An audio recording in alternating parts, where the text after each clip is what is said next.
2024 m. lapkričio 25-osios ankstyvas rytas. Žmonės keliasi į darbus.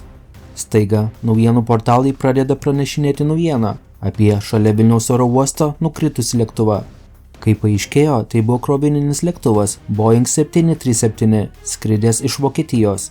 Akimirksniu pasirodė spekulacijos apie galimą teroro aktą. Šią aviakatastrofą galima drąsiai vadinti didžiausia Lietuvos istorijoje. Sveiki atvykę į įdomiausią dokumentikos YouTube kanalą. Šiandieną grįšime prie tragiškos dienos, sukrėtusios ne tik Lietuvą, bet ir visą aviacijos bendruomenę. 2024 m. lapkričio 25-ąją, kai ankstyvą rytą Vilniuje, visai netoli oro uosto, sudužo krovininis lėktuvas Boeing 737, skridęs DHL užsakymu.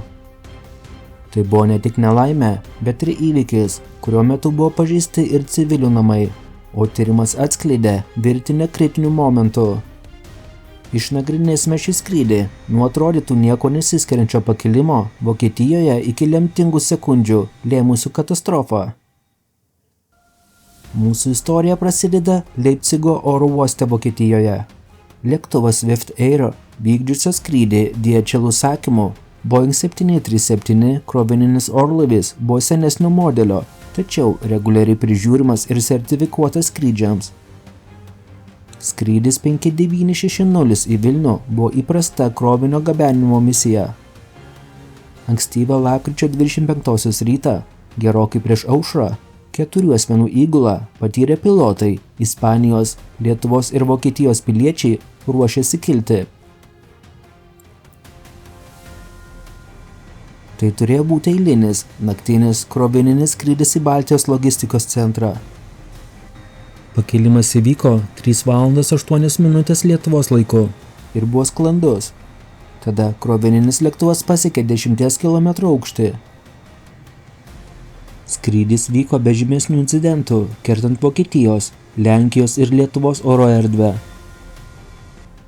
Tiesa, Vilniuje oro sąlygos buvo vėsios, apsiniaukusios, vėjuotos, su temperatūra artima nuliui ir apie 30 km per valandą vėjų, kas reikalauja didesnio pilotų dėmesio tūpimo metu. Visą didžiąją skrydžio dalį lėktuvas judėjo automatinio piloto režimu, o įgula vykdė įprastas krovininio skrydžio stebėsenos ir komunikacijos procedūras su skrydžio valdymo centrais.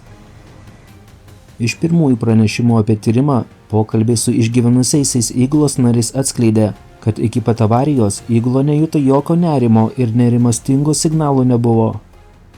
Bet vėliau paaiškėjo, kad orlaivyje egzistavo hidraulikos sistemos gedimas.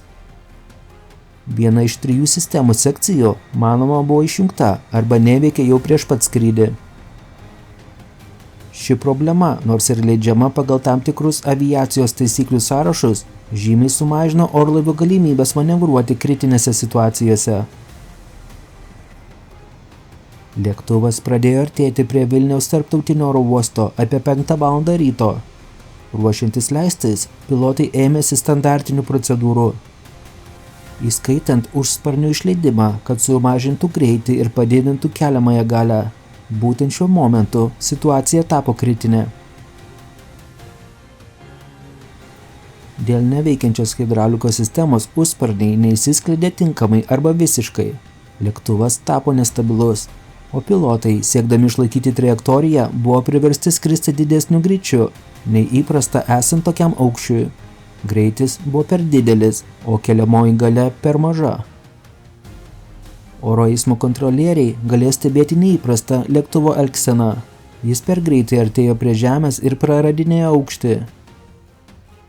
Įgula desperatiškai bandė stabilizuoti lėktuvą, galimai kovodama su prietaisų parodymais ir nevaldomu orlaiviu. Paskutinėmis sekundėmis, bandydamas išvengti susidūrimo su kliūtimis, lėktuvas pasviro.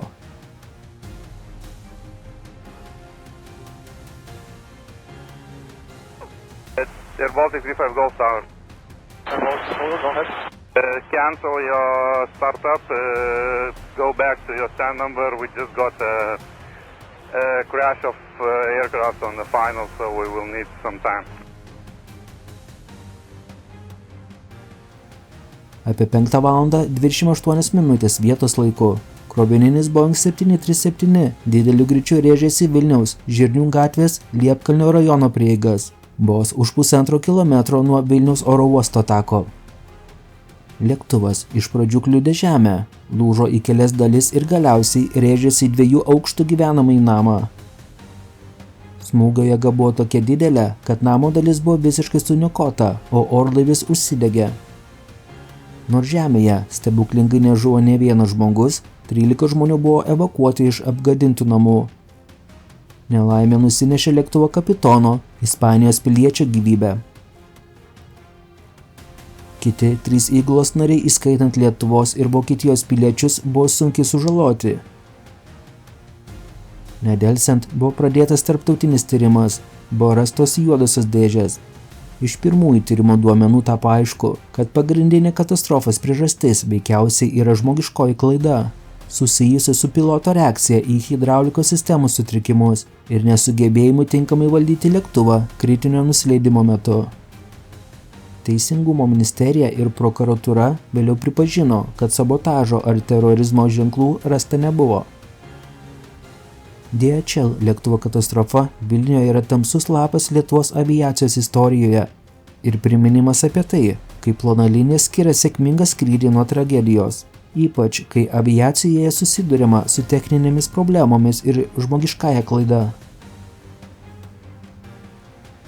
Ką manote apie šią katastrofą? Ar manote, kad tyrimo išvados yra galutinės?